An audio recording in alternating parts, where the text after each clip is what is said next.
Bonjour à tous et bienvenue dans ce nouvel épisode de l'été en direct. Je suis en compagnie non pas de notre téléspectateur du jour, mais de notre téléspectatrice du jour. Elle s'appelle Micheline. Bonjour Micheline. Bonjour Caroline. Alors vous m'avez emmenée au préhistocite du Cairn, ici à Saint-Hilaire-la-Forêt, pour une raison bien précise, c'est que vous connaissez les lieux et vous aimez beaucoup. Beaucoup. Je ne découvre pas aujourd'hui, je redécouvre, parce que chaque fois je redécouvre. C'est un pôle magnifique, naturel, culturel, pédagogique et ludique. Donc, avec mes enfants et mes petits-enfants, on le découvre et on le connaît et on y revient.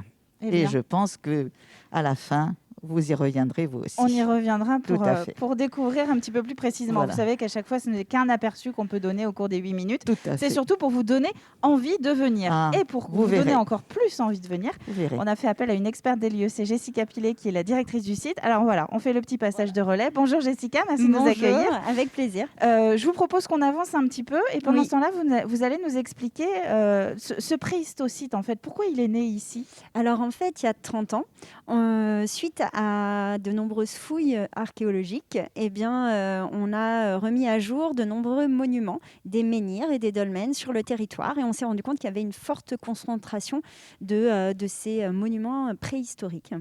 Et l'idée est née d'avoir un centre pour parler de ce patrimoine, l'expliquer, le décrypter au grand public, mais d'une façon un petit peu particulière, par le biais de l'initiation, à travers des démonstrations, des ateliers et un musée pédagogique, interactif, avec des manipulations à faire et puis très imagé pour pouvoir changer un petit peu quelques clichés et quelques idées reçues sur nos ancêtres. C'est vrai qu'on est totalement immergé quand on vient ici. Tout à fait.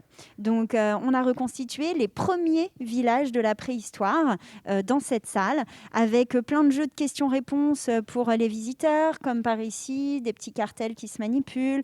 Les enfants peuvent toucher du silex pour découvrir cette matière. Un musée où on peut toucher. C'est super, ça. Voilà, c'est rare, mais voilà. Pas emporté. Oui. Pas emporté. On a fait en sorte que... C'est un peu lourd dans le sac. Donc, c'est vraiment l'idée de ce musée vivant et donc présenter les collections, mais en parallèle d'activités. Et donc ici, on est dans la hutte du chaman. Alors, entrons dans la hutte. C'est un endroit un peu particulier. C'est l'endroit où on accueille les groupes et où parfois on va leur présenter la taille de silex. C'est fait pour s'asseoir ou c'est du décor ? Oui, on peut s'asseoir. Micheline, prenez place. Voilà. Hop. On va avoir une petite démo. Et donc, c'est ça. Du coup, on va essayer de voir ce qu'on peut faire. Donc ici, il y a plein d'amas de silex. Ce sont nos résidus à chaque fois qu'on va présenter les outils. Et là, par exemple, j'ai un petit éclat de cette pierre qui servait à tout, à la préhistoire, à faire un peu tous les outils. Et je vais vous montrer une des petites particularités de cette roche. Et vous allez comprendre du coup pourquoi ils n'ont pas cessé de l'utiliser après. Alors, je fais le porte-micro. Tac. Donc là, je vais prendre le petit outil. Et j'ai un morceau de cuir ici, donc c'est plus épais que la peau de ma main. Et on va prendre le petit morceau de silex. Et vous voyez, ça coupe aussi bien qu'un rasoir. Oui, un peu plus que le doigt sur une enveloppe, quoi. Exactement. Donc, ces pierres sont vraiment géniales. Quand ils vont réussir à trouver les techniques pour casser des éclats, ils vont pouvoir avoir une roche qui va leur permettre de faire des couteaux, mais aussi des outils qui percent, des outils qui grattent, etc. Et donc ici, on les fait utiliser tous les jours aux enfants. On a tous les jours des ateliers comme la gravure, où avec un outil de silex, on va pouvoir dessiner sur la pierre. On va pouvoir percer des trous pour faire son bijou. Voilà certaines des activités qu'on peut parfois proposer. Pour montrer toutes les applications. Vous savez, moi, ce qui me fascine, Jessica, c'est qu'on parle beaucoup de la Bretagne, notamment, pour les mégalithes. Et en fait, en Vendée, on n'a pas besoin d'aller aussi loin. On a tout à portée de main. Exactement, c'est ça. En fait, des alignements comme à Carnac. Alors, moins de menhirs au même endroit, mais assez imposants. On a parmi des très grands menhirs, parmi les plus grands de France, notamment le Roi des Menhirs, 7 mètres de hors-sol, 85 tonnes. Donc, c'est un bébé qu'il faut aller voir. D'accord. À Avrier, la commune d'à côté. On a des dolmens majeurs aussi sur la commune du Bernard. Il y a à peu près des mégalithes sur 11 communes dans un rayon de 30 km à découvrir.